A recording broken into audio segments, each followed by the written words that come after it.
ಬೋಧಿಸಿದ ಬಗೆ ಕೈಯ ತುತ್ತನಿಟ್ಟು ಪೊರೆಯೋ ತಾಯಿಯ ಗುಣದವನು. ಕತಿಯ ಗುಡಲು ತನ್ನ ಮುಗುಡು ನಗುವನು, ಲಾಲಿಸಿ ಉಣಿಸುವನು. ಗೀತೆ ಬೋಧಿಸಿದ ಕೃಷ್ಣ ಇವನೇನೋವ, ಬಲ ಭೀಮನಿಗೂ ಬೆವರಿಳಿಸಿ ತೊಡೆ ತಟ್ಟುವ.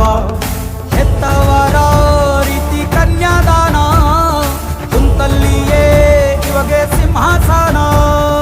ದಿಗ್ಗನೆದ್ದ ಭಜರಂಗಿ, ಗುರುಗು ಸಿಡಿಲೆ ಇವನ ನಿಲುವಂಗಿ.